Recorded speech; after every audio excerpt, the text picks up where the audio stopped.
NHO Nelly. Yeah. Man, Yeah. shout out NHO Nelly, man. Yeah, for Got sure. you on the back streets. Yeah. Man, I appreciate you, man. You need to do anything before we get going on. Born out here, and then when I was around like 2 or 3, my parents moved me out to the Mansfield, like the suburbs. I grew up out there a little bit, graduated, and then I had to come back to South. Did everybody know who you is, where you from, and what you got coming?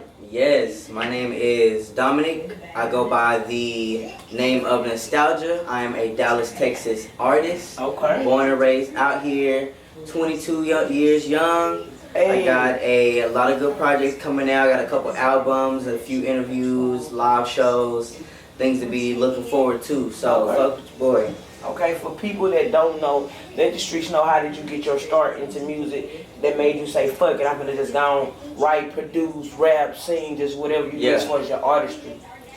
Man, what got me into really diving deep in music is the passion for expressing and articulating my thoughts in ways that could connect more with the people and more with the people around me. I used to have a really big stuttering problem. I used to stutter really, really bad, like couldn't even get half my words out. So writing was a good solace for me, and it helped me to really pull out more of what I was. Me being from the South, I'm used to a lot of gun violence. I'm used to a lot of stealing, killing, robbing, especially a lot of black on black crime because I'm in the South. Not only does that happen, but we have a lot of white on black crime too, and a lot of profiling that goes on in the South. Okay. So me growing up out here, I mean, I was born out here, but me having to grow up in a predominantly white area and then having to come back to a predominantly black area, I really saw the contrast.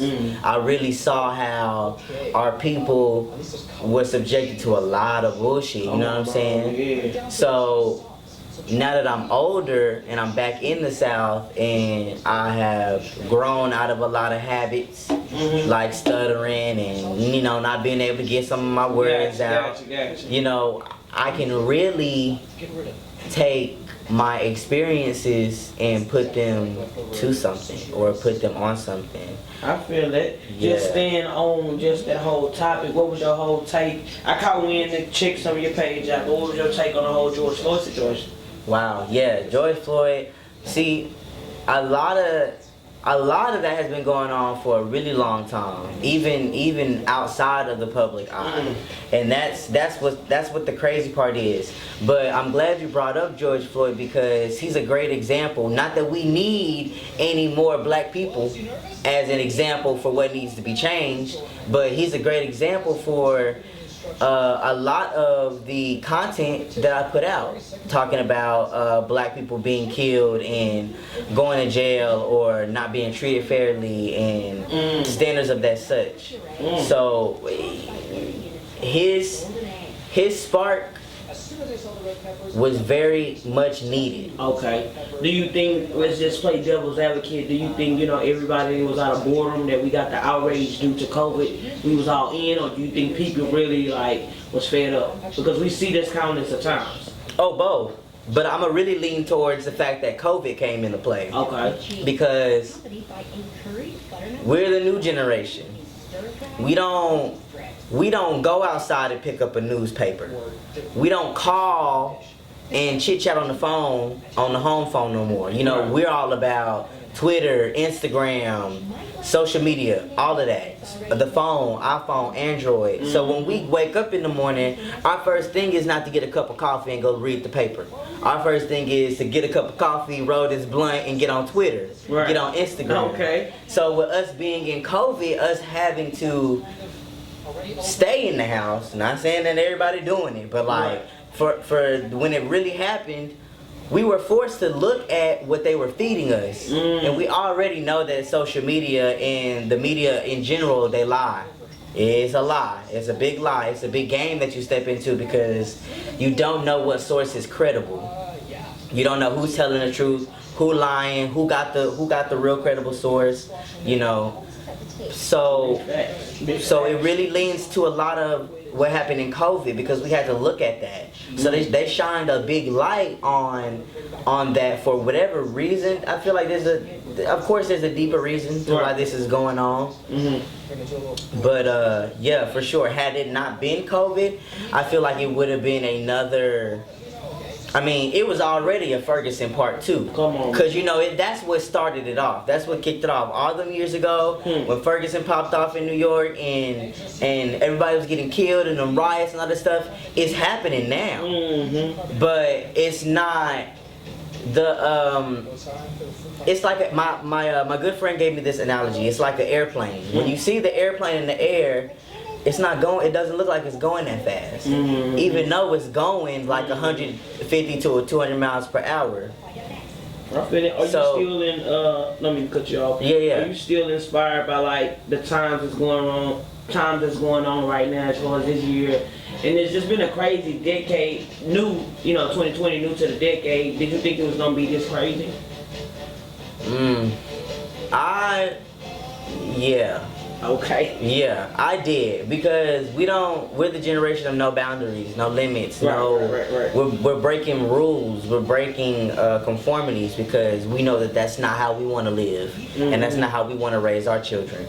So I'm definitely 100% backing the fact that we're the ones to turn times around. We're the ones to make light and make awareness of a lot of things that are going on. I feel it. How did you get your name? What made you play on it? I don't want to fuck it up. Say it for me. Nostalgia? Nostalgia. Yeah. Sorry. What made you go with that?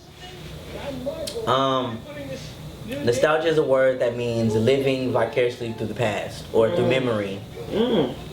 I'm a firm believer in we base a lot of our decision and emotions off of things that we felt in the past or things that we look to feel and aspire to be. So I use the word nostalgia as a moniker to highlight the feeling that I am wanting to give people and the know that like nostalgia is not always a bad thing, or it's not always a good thing either, but we can look to it as a tool to learn and to grow from our past situations, to grow into future situations, to evolve in the present, and things as such. So I really came up with that name to highlight more of who I am as an individual, because I use memories as a lot to write my music. Okay, who influenced the sound?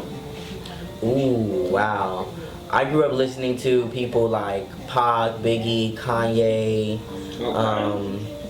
I like Erykah Badu, Jill Scott. That's native there. Okay. Yeah, I'm an old soul, so I really like a lot of R&B too. Al Green. You have, no offense, do you have older parents? Or? I do. Okay. So I do have older parents. Okay, so you raised by some OGs. Yeah. My father used to roll around bumping Pac. Okay. And bumping Nas and all of them. So okay. I'm used to that. My mom was a real big Keisha Cole fan. Okay. Yeah. Okay. Are you heavy into art? It looks like it, but I didn't want to pass judgment. Are you heavy into art, and if so, what inspired you to go like that route? Being that you do music is art too, but like into different artistry and things like that. Well, see, when I wasn't writing and I wasn't doing a lot of producing and recording, I was drawing, and I was coming up with a lot of fashion design ideas. I like to dabble a lot in fashion. I feel like that is an art for me, because you're able to portray a style or a feeling through your clothing, and not only just your sound, and that plays hand in hand, especially if you want to be an entertainer in the industry. So I really look towards fashion and visual art. Okay, fashion, visual art. You've been doing your thing how long as far as overall professional?